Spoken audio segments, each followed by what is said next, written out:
வணக்கம். 2 ஸ்பூன் செக்கு கடலெண்ணெய்,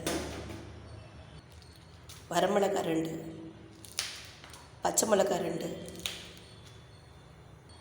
கொத்தமல்லி கைப்பிடி அளவு, பூண்டு முழு அளவு,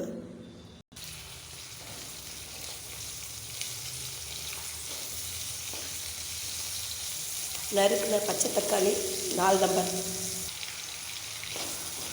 நறுக்கின பச்சை 4 தக்காளி 4 சேர்த்துருக்கேன்.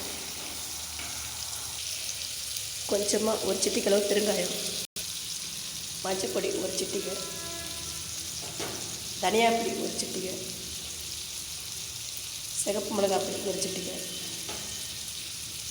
உப்பு தேவைக்கேற்ப. பச்சை வாசம் போக நல்லா வதங்கணும் ஸ்லோ ஃப்ளேமில். ஒரு சின்ன துண்டு அளவு புளி,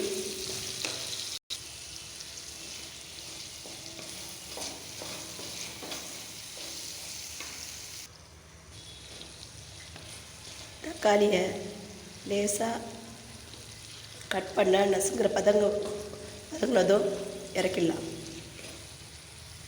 10 நிமிஷம் ஆறினதும் மிக்ஸி ஜாரில் சேர்த்து பேஸ்ட் அரைச்சிக்கலாம்.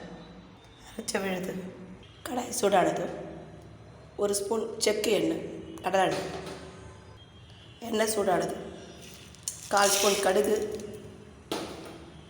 2 வரமிளகாய், 1 சிட்டிகை சீரகம், 1/4 ஸ்பூன் உளுத்தம்பருப்பு, 1/4 ஸ்பூன் கடலைப்பருப்பு. கடுகு பொரிஞ்சு பருப்பு செவந்ததும் இறக்கிடலாம். கருவேப்பிலை சேர்த்து தண்ணி விடாமல் திக்காக தொக்கு பக்கத்தில் அரைச்ச சட்னியோட தாளிச்சதை சேர்த்து. மழை காலத்தில் சூடான சாதம் இல்லை டிஃபனோட சாப்பிட நல்லாயிருக்கும். பச்சை தக்காளி சட்னி.